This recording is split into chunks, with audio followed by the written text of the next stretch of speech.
જણાવો શું પ્રોબ્લેમમાં શું છે? પ્રોબ્લેમમાં છે ને એક તો બહુ સમજાવો છું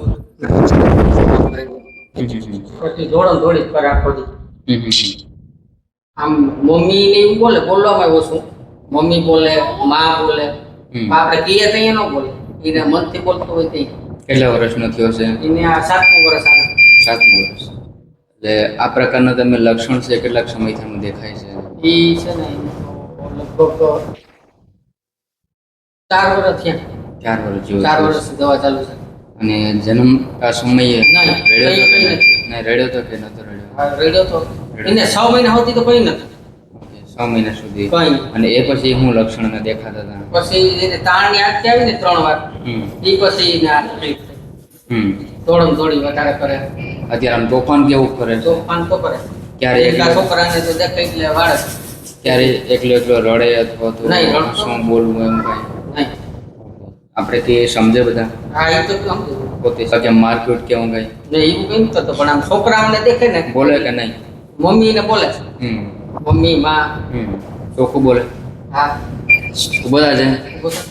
ભણવા જાશો કે નહીં? નહીં જાઉં કેમ? તોફાન કરે છે? શું નામ છે? મને હાથ દે છે હાલ જબડા તો કે હાથ દે. હાલ બસ ચોકલેટ આપે. ખાવી ને ચોકલેટ? અહીંથી ગુલ્ફી હમણાં નીકળે છે લેવી છે ને? આઈસ્ક્રીમ ગુલ્ફી ખાશો કે નહીં કઈ? કેમ તારા વાળામાં ઊભા થઈ ગયા? હે બેસાડ લાવ ગાડીમાં આવી બોલ મોટરસાઇકલમાંથી. શું નામ છે તારું? હે બોલ છે. માં બોલ દે માં. આવજે. આવડે છે માં? હા હેલો કરી દેજે કે હેલો. વિડીયો જો તારો વિડીયો આવશે યુટ્યુબમાં તો જો વિડીયો. અને તાવ આવી જાય છે વારે વાર? નહીં તાવ ક્યારેય નથી આવતું? આવે કઈ એવું શરદી કે ઉધરસ કે થઈ ગયું હોય ને ત્યાં આવી ગયું. જમવામાં જમવાનું નથી જમવાનું. તારી પાસે છે ફોન? જમી લે છે ને? એક કામ નથી ને થોડીક રોગ પ્રતિકારક શક્તિ સાવ નબળી છે. થોડુંક વાતાવરણ બદલે કે ઠંડો પવન આવે ને તો આને વારે વાર અમુક સમય કેમ તાવની કારે મગજનો તાવ આવી જાય છે. મગજનો તાવ આવી જાય છે. ભણવા જાશો કે નહીં ક્યારે? હે મોબાઈલ જો? મોબાઈલ તો જો કેવો જો મોબાઈલ? મોબાઈલની રીતને બધું કાઢી લે.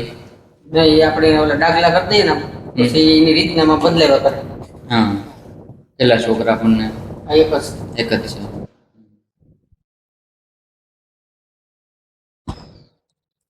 બે તાલી આવડે એકલા કે નહીં? માર બીજી તાલી. હા આમાં માર. એક આંગળી છે થોડીક મહેનત કરશું ને લગભગ કંટ્રોલ આવી જશે. કારણ કે અમુક ટકા છે ને વિકાસ થયો નથી પણ સમતોલન તો નાયડમાં બતાવે છે. અને થોડોક એવો સુધારો કરશું ને દવા દવા તમે ચાલુ રાખશો ને તો સુધારો આવતો હોય. રડી લે થોડી વાર. ગમે એવું લાગે રડાઈ ગઈ. હા લાગ્યું? કેવું દુખે? દુખે છે ને? ભણવા જવાનું છે કે નહીં હવે? ભણવા જતો પેલા આંગણવાડીમાં ત્યાં રહેવું પડતું. હું તો બીજા છોકરા આવે ને એને સોટે વાળ ખેંચે એનો વાળ ખેંચે પછી અમુક અત્યાર સુધીમાં આપણે કેટલાક ડોક્ટરને બતાવ્યું છે? ત્યાં સુધીમાં એક જુનાગઢ પછી જુનાગઢ વાળાની દવા લગભગ વરાથી ચાલુ રાખી હતી. પછી એને વાનું કીધું રાજકોટ મગજનો ડોક્ટર છે ડોક્ટર દીપક ધામી. અત્યારે ત્યાંની દવા ચાલુ છે. સુધારો દેખાય ખરો? થોડો ઘણો ફેર છે પણ તોફાન તો કરે છે. અને જ્યારે આ કેટલોક સમય પહેલા આવી હતી છેલ્લી વખત? 4 વર્ષ 3-4 વર્ષ થઈ ગયા. 3-4 વર્ષ થયા ત્યાર પછી આવી નથી. આમ કંઈક ઝટકો આવે છે પણ હવે એ ઓલી દીધી રાજકોટની દવા ચાલુ છે ને એ પછી ઘણો ફેર પડી ગયા ઝટકામાં. અત્યારે રાજકોટની દવા ચાલુ છે. પછી 3 મહિના સુધીમાં એનું તોફાન કરવાનું ઓછું થઈ જાય.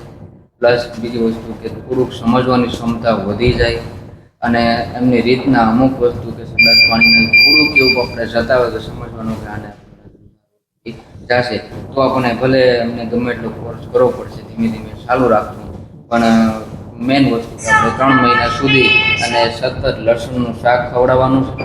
લસણ હા, લસણનું શાક બનાવીને ખવડાવવાનું છે સતત આપણને, અને કોઈ પણ વસ્તુ ઠંડુ ખાટું આપવાનું નથી. ફ્રૂટની અંદર પપૈયા ને એવું આપવાનું, બાકી એને રેગ્યુલર માટે લસણનું શાક, અને સવારે ઉઠે એટલે ગોળ ઘીનો નાસ્તો કરવા માટે